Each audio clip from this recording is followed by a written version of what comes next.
Halo semuanya, kembali dengan saya Cicip Dimas. Kali ini saya akan membahas mengenai materi tentang manajemen security.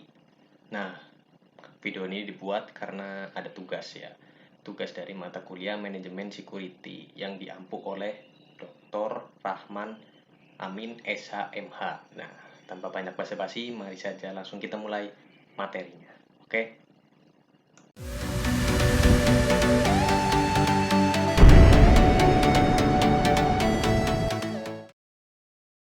Oke, sebelumnya di sini kita mulai mengenai pengertian manajemen security dulu ya. Pertama kita harus bagi dua antara manajemen dengan security. Itu pengertiannya apa? Dari Kamus Besar Bahasa Indonesia atau KBBI, manajemen itu artinya adalah sesuatu yang digunakan atau penggunaan sumber daya secara efektif agar tepat sasaran. Nah, kalau security sendiri pengertiannya dalam KBBI adalah sesuatu yang menghindarkan kita dari sebuah bahaya atau terhindar dari yang namanya ancaman yang mengganggu kita yang bisa mengancam keselamatan kita. Nah, jika didefinisikan secara sederhana, maka manajemen security itu artinya adalah bahwa segala sesuatu yang digunakan atau dibuat untuk menghindarkan kita dari sebuah bahaya atau yang namanya ancaman. Itu definisi secara sederhananya. Nah, selanjutnya itu contoh ya. Contohnya itu apa? Ketika kita misalkan datang ke gedung-gedung perusahaan atau mungkin tempat-tempat kita bekerja ya tentunya. Pasti ketika kita masuk di gedung-gedung tersebut, perkantoran atau perusahaan atau pabrik atau apapun, pasti di depannya itu pasti ada salah satu yang namanya pos satpam. Nah, pos satpam itu fungsinya adalah untuk pengamanan di bagian depan ya, bukan hanya posnya saja tentunya ya, pasti di dalam juga ada yang namanya security-nya atau orang yang memang dia berjaga di situ ya, yang biasa kita kenal dengan satpam atau security. Nah, ketika kita mulai masuk ke dalam, pasti kita melihat yang namanya APAR ya. APAR itu adalah semacam alat pemadam api ringan. Nah, biasanya ini digunakan untuk memadamkan api yang memang kategorinya masih ringan, misalkan kayak api-api yang kecil gitu. Kalau misalkan api-api besar, kita harus memakai yang namanya pemadam kebakaran atau damkar ya, sering kita bilang. Nah, selanjutnya lagi ada yang namanya tangga darurat. Nah, tangga darurat. Ketika kita naik ke lantai atas, ya, kita pasti melihat yang namanya tangga darurat ya. Biasanya itu ada di pojok-pojok atau di dekat-dekat lift tuh biasanya ada yang namanya tangga darurat di situ tuh. Nah, tangga darurat ini juga salah satu bagian dari yang namanya security itu atau manajemen security itu ya. Karena kan ketika memang ada bahaya atau ada sesuatu yang mengancam seperti bencana, gempa dan segala macam itu kita butuh yang namanya tangga darurat itu. Nggak mungkin ketika kita di atas ya kita menggunakan lift ketika ada gempa itu sangat berbahaya karena itu ketika kita pakai lift itu berbahayanya karena misalkan ketika kita turun menggunakan lift ternyata ada konslet di dalam listriknya, aliran listriknya dan kita terjebak di dalam lift itu sangat berbahaya itu yang bisa mengancam jiwa kita karena di dalam lift tersebut tentu tidak ada oksigen dan kita nggak tahu apa yang akan terjadi selanjutnya gitu karena kita juga fokus untuk melarikan diri gitu. Makanya disediakan yang namanya tangga darurat. Tadi kita bahas mengenai sedikit salah satu bentuk manajemen security di dalam gedung atau di dalam perkantoran gitu ya. Kita bisa melihat juga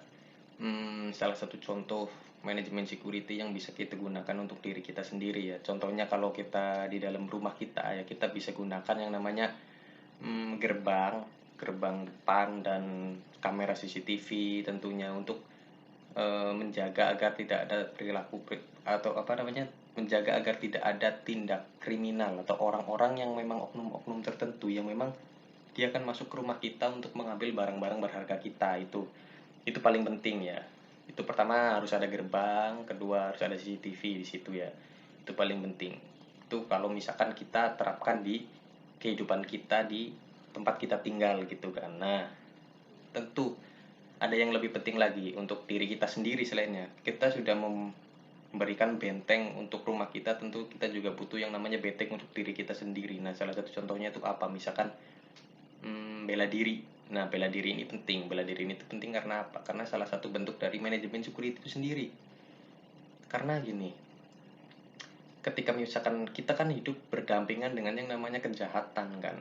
Nggak nggak ada jaminan bahwa hari ini kita selamat, besok kita bisa selamat gitu kan. Nah, kita sering juga dengar bahwa banyak kasus-kasus orang yang mereka kena begal namun dilawan dan akhirnya bisa lolos gitu kan. Tapi ya itu karena memang dia punya apa namanya, bakat bela diri ya, bela diri tertentu. Tapi ini perlu digarisbawahi ya teman-teman, bahwasanya ketika memang kita bisa bela diri tapi kemampuan kita masih hanya dasar-dasar saja, kita misalkan suatu saat nanti kita pahit-pahitnya ketemu oknum-oknum jahat, itu mending kita lari saja daripada kita melawan. Karena di sini perlu digarisbawahi lagi bahwa bela diri itu kita boleh melawan seseorang yang mereka mau berbuat jahat kepada kita asalkan kita memang sudah mencapai level expert gitu. Expert dalam artian kita expert dalam bidang bela diri tersebut gitu. Karena kan nggak semua orang itu bisa, walaupun kita pakai bela diri, nggak semua orang bisa selamat ya dalam hal-hal seperti itu kan. Itu perlu digarisbawahi teman-teman. Itu ya, itu salah satu tadi bentuk contohnya. Kalau misalkan di gedung, ada APAR, ada Satpam, pos security juga di situ, ada gedung. Di dalam gedung itu ada yang namanya tangga darurat. Kalau kita buat security di manajemen security di rumah kita sendiri, itu ada yang namanya gerbang ya, ada yang namanya kamera CCTV, ada yang namanya mungkin mungkin di rumah kita juga bisa disediakan apart ya. Barangkali misalkan di rumah kita misalkan ada kebakaran-kebakaran kecil, itu kita bisa langsung sigap ya. Nah itu, salah satu bentuknya lagi tadi yang sudah saya katakan adalah bela diri ya. Tuh. Oke, selanjutnya kenapa manajemen security itu dibutuhkan dan penting gitu kan? Gini, kalau kita lihat secara teori psikologi ya yang dikemukakan oleh Abraham Maslow. Ya, Abraham Maslow itu salah satu tokoh psikologi ya. Dia salah satu tokoh psikologi humanistik ya. Dia yang mengatakan bahwa manusia cenderung berperilaku untuk memenuhi kebutuhan hidupnya gitu kan. Nah, dia mengatakan bahwa ada 5 hierarki kebutuhan. Nah, salah satunya itu ada kebutuhan akan rasa aman. Nah, kebutuhan akan rasa aman itu kebutuhan yang nomor 2. Yang pertama itu ada kebutuhan fisiologis, kebutuhan akan rasa aman, kebutuhan akan kasih sayang atau sosial, kebutuhan akan penghargaan, dan kebutuhan dan aktualisasi diri. Jadi ada 5 gitu. Nah, kebutuhan akan rasa aman ini memang salah satu kebutuhan, bisa dibilang ini primer juga gitu dalam kehidupan manusia gitu kan. Karena manusia itu kan eh, ketika mereka kebutuhan fisiologisnya sudah terpenuhi, mereka akan mencari yang namanya kebutuhan akan rasa aman atau keamanan gitu untuk menjaga hidupnya, untuk terhindar dari ancaman dan bahaya gitu kan.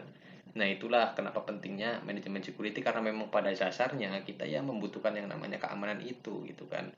Nah, kalau yang digagas oleh Charles Darwin ya, dia mengatakan bahwa individu individu itu akan menurunkan sifat-sifat ya atau perilaku yang menguntungkan dalam hal bertahan hidup begitu. Nah, salah satu sifat yang menguntungkan itu atau perilaku-perilaku yang menguntungkan itu adalah ya perilaku yang berguna untuk menghindari kita dari ancaman atau bahaya. Salah satu perilaku yang menguntungkan tuh itu ya. Jadi memang pada dasarnya tuh otak manusia itu diciptakan oleh semesta dan berfungsi untuk bertahan hidup gitu kan. Jadi memang pada dasarnya kita akan melakukan apapun agar keberlangsungan hidup kita itu terjamin dan aman gitu. Salah satu bentuknya yaitu manajemen security itu ya. Jadi memang tidak bisa dilepaskan dari kehidupan manusia dari sejak zaman dahulu, zaman purbakala hingga zaman sekarang ya. Ya itu memang salah satu kebutuhan kita. Itulah kenapa jadi manajemen security itu akhirnya jadinya penting gitu.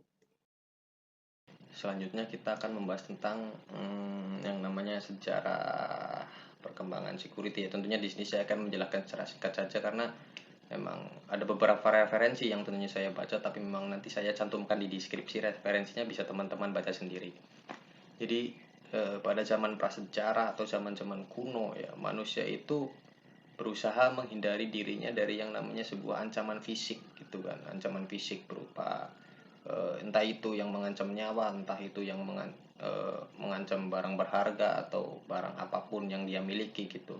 Nah, akhirnya manusia membuat yang namanya semacam tembok-tembok atau benteng atau senjata untuk mengamankan dirinya dari ancaman fisik gitu ya. Ancaman fisik yang tadi saya jelaskan itu entah berupa itu mengancam dirinya sendiri atau mengancam barang-barang yang dia miliki. Nah, ancaman itu bisa jadi berupa dari hewan-hewan buas atau dari suku-suku lain yang memang dia ingin menyerang suku-suku tersebut gitu kan.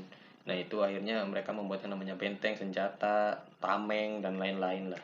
Itu di zaman-zaman kuno ya. Kalau di zaman-zaman Romawi tentunya dibentuk yang namanya prajurit-prajurit ya, pengawal-pengawal khusus kerajaan yang memang ada pengawal-pengawal yang memang dia berpatroli di tempat-tempat kekuasaannya itu untuk menjaga keamanan, entah itu keamanan yang meresahkan masyarakat atau keamanan-keamanan yang mengancam teritori kerajaan-kerajaan tersebut. Itu di zaman-zaman Romawi, Yunani, atau intinya zaman-zaman kerajaan lah, itu seperti itu. Nah, di era modern saat ini perkembangan security itu bukan cuma dari ancaman fisik ya, yang tadi dijelaskan di awal itu kan dari zaman kuno, zaman prasejarah atau zaman kuno Romawi, zaman-zaman kerajaan itu kan mereka berfokus pada ancaman fisik ya kan, ancaman yang memang itu bisa mengancam keberadaannya gitu kan, keberadaan dirinya yang bisa membahayakan nyawa atau membahayakan barang-barang berharga miliknya gitu kan. Nah, tapi di zaman modern ini manajemen security itu mengalami perkembangan yang benar-benar pesat gitu, yang luas gitu kan, dibantu dengan teknologi-teknologi yang memang mutakhir di zaman sekarang itu ada gitu kan. Nah, fokusnya itu bukan hanya di ancaman fisik. Kalau di perkembangan teknologi era modern sekarang ini, manajemen security juga berfokus pada hal-hal yang memang berbasis seperti cyber atau data-data untuk melindungi data-data kita, melindungi biodata-biodata. Intinya hal-hal yang memang berbau data dan itu bisa digunakan oleh oknum-oknum tertentu untuk menipu, untuk melakukan hacking, untuk melakukan malware atau apapun itu. Intinya di zaman modern mengalami perkembangan pesat lah. Dia menggabungkan manajemen security dengan teknologi-teknologi yang memang mutakhir gitu kan. Jadi zaman sekarang kita nggak perlu yang namanya kalau di zaman dulu kita mungkin perlu patroli ya kan, muter-muter gitu kan untuk melihat polisi-polisi gitu kan. Dulu di prajurit-prajurit perlu dia muter-muter tuh seluruh pelosok-pelosok kan untuk mengetahui ada ancaman atau enggak ya. Sekarang di jalan sudah ada CCTV gitu kan. Ada orang jambret aja kelihatan di CCTV, bisa dicari, plat nomornya kelihatan, ketemu gitu kan. Ya meskipun memang sekarang masih banyak polisi juga ya tentunya yang mereka berpatroli di malam hari ya kan untuk mengantisipasi yang namanya ancaman ya, entah itu bahaya yang berupa tawuran, entah itu berupa begal atau penjambret, maling atau segala macam, itu seperti itu. Nah, kesimpulan dari yang bisa saya sampaikan di sini adalah bahwa manajemen security itu penting ya untuk kehidupan kita, untuk menjaga keberlangsungan hidup kita gitu kan, karena memang otak manusia itu tadi diciptakan untuk bertahan hidup gitu kan, untuk menjaga keberlangsungan hidupnya gitu kan, makanya kita perlu yang namanya manajemen security gitu kan. Nah, kita bisa menggunakan manajemen security itu dan tentunya kita juga harus belajar karena manajemen security itu penting ya agar kita bisa menghadapi ketika kita menghadapi ancaman itu bagaimana caranya dan bagaimana caranya kita juga untuk mencegah ancaman itu bisa datang gitu kan, seperti membuat kamera CCTV di rumah gitu kan, atau kita berlatih bela diri gitu kan, atau mungkin kita ketika mendapat ancaman kita bisa tahu bagaimana cara menanganinya, kita telepon polisi, kita ke kantor polisi terdekat. Intinya hal yang berbau dengan keamanan itu sangat penting gitu, intinya seperti itu. Kita nggak boleh lengah karena kita hidup seiringan dengan yang namanya hal kriminal atau kejahatan ya. Tadi yang tadi saya jelaskan, tidak ada jaminan hari ini kita selamat besok kita bisa selamat ya kan, karena kita hidup itu nggak tahu apa yang akan terjadi di hari esok gitu kan. Kita hanya menjalani rutinitas seperti biasa tapi belum tentu ternyata di saat kita menjalani rutinitas itu biasa di hari besok ternyata kita ada yang mendapatkan amit-amit, yang mendapatkan ancaman, mendapatkan yang namanya kriminal. Itu jangan sampai lah, intinya seperti itu. Ini seperti itu dan penting untuk mempelajari manajemen security. Jadi jangan pernah menutup mata dengan yang namanya keamanan ya, tentunya itu juga berguna untuk diri kita dan berguna untuk masyarakat kita. Dan ya mungkin itu yang bisa saya sampaikan. Terima kasih sebelumnya, mohon maaf bila ada kesalahan, salah-salah kata atau penjelasan saya mungkin kurang konkret, kurang jelas. Kalian bisa baca-baca sendiri nanti ya apa yang mengenai manajemen security itu. Oke, terima kasih.